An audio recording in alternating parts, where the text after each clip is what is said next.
Oke, assalamualaikum warahmatullahi wabarakatuh.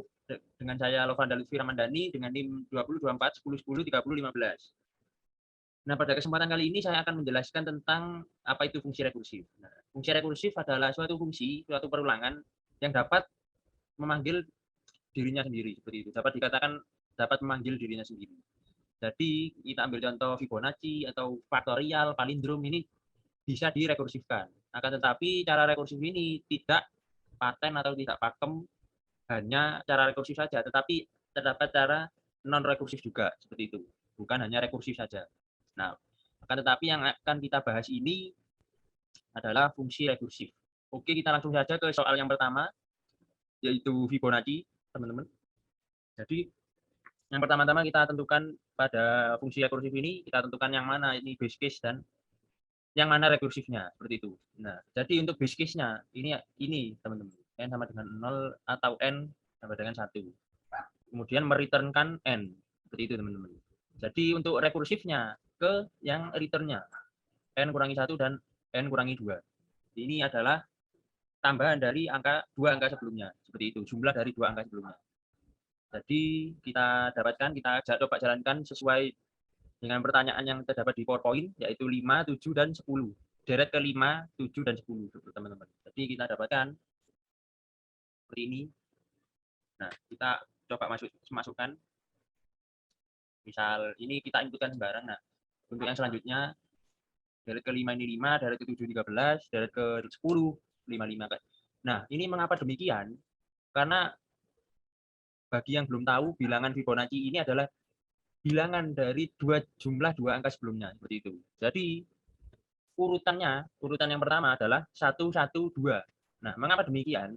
Karena dari bilangan Fibonacci ini dua angka sebelumnya, bukan mulai dari 0. Karena 0 tidak ada nilainya, seperti itu.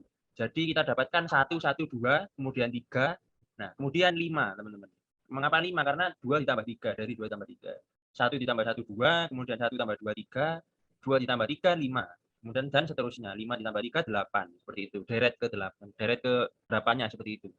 Jadi yang kita cari dari Fibonacci ini adalah deretnya, teman-teman. Bukan jumlah angkanya, seperti itu. Apabila kita masukkan deret ke berapa, seperti itu maka hasilnya akan muncul, yaitu Fibonacci pada jumlah keberapa, seperti itu.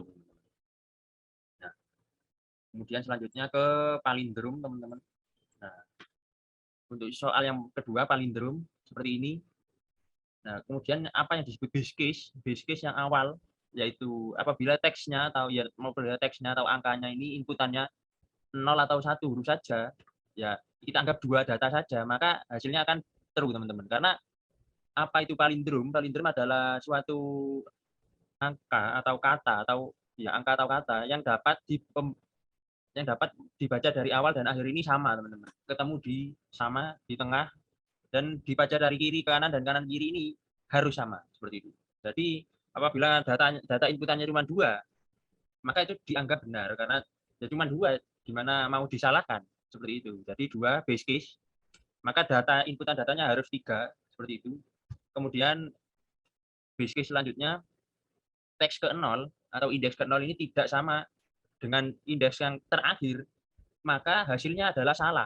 Karena gimana mau melanjutkan perulangan selanjutnya kalau indeks pertama dan indeks terakhirnya, angka awal atau angka terakhirnya ini tidak sama, maka langsung saja dinyatakan salah, seperti itu. Tidak perlu dilanjutkan lagi perulangannya, maka return kan salah, false.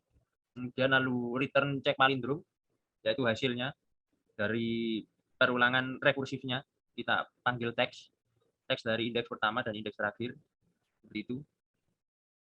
Jadi kita dapatkan seperti, kita langsung saja ke inputannya, seperti contoh di PPT, di PowerPoint, yaitu 1, 2, 3, 4, 4, 3, 2, 1. Maka kalimat 1, 2, 3, 4, dan 4, 3, 2, 1 ini adalah true, teman-teman. Seperti itu. Jadi benar. Apabila kita coba yang lain, kita masukkan yang lain, seperti itu. Misal kata lari, seperti itu. Nah, kalimat lari, kata lari ini adalah salah. Karena L dan awal itu L dan akhir itu I, maka tidak sama, teman-teman. Seperti itu. Jadi false.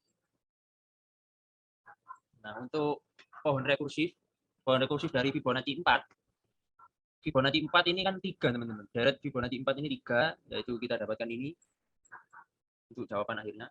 Nah, ini merupakan detail dari algoritma rekursifnya, yaitu dapat dari manakah Fibonacci 4 ini sama dengan Fibonacci 3 ditambah Fibonacci 2, seperti itu. Kemudian selanjutnya Fibonacci 3 ini didapatkan dari mana? Dari Fibonacci 2 ditambah Fibonacci 1, seperti itu. Kemudian hingga ke Fibonacci 1, seperti itu. Jadi perulangan ya teman-teman. Ini merupakan perulangan yang terus-menerus diulang hingga tujuan itu didapatkan untuk mendapatkan hasil dari deret Fibonacci-nya. Seperti itu teman-teman. Kemudian kita langsung ke pohon rekursif dari palindrom. Nah, kemudian ini kita dapatkan 1, 2, 3, 4, 4, 3, 2, 1. Ini sudah kita lihat, ini sama teman-teman. Nah, untuk palindrom ini genap ganjil tidak masalah teman-teman. Apabila sisa 1 ganjil di tengah-tengahnya ini, maka tidak apa-apa. Karena dibaca dari awal hingga akhir, kemudian akhir ke awal, ini sama. Maka itu sama teman-teman, seperti itu. Jadi kita nyatakan terlebih dahulu NX dan NY adalah huruf pertama dan huruf terakhir. Nah, jadi mengapa kok dibedakan huruf pertama dan huruf terakhir?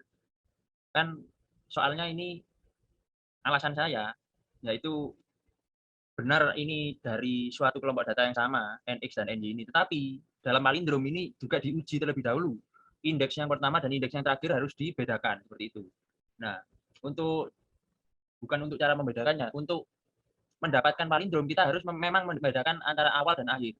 Untuk menguji antara kesamaan seterusnya, seperti itu. Jadi 1, 2, 3, 4 ini terkurangi terus. Nah, untuk 1 dan 1 ini sama, maka NX 1 sama dengan NX min 1 ini sama, kemudian kita kurangi lagi. Nah, hingga ke 4,4, maka ini true, teman-teman. Ini benar. Kemudian kita lanjutkan lagi, seperti itu perulangannya.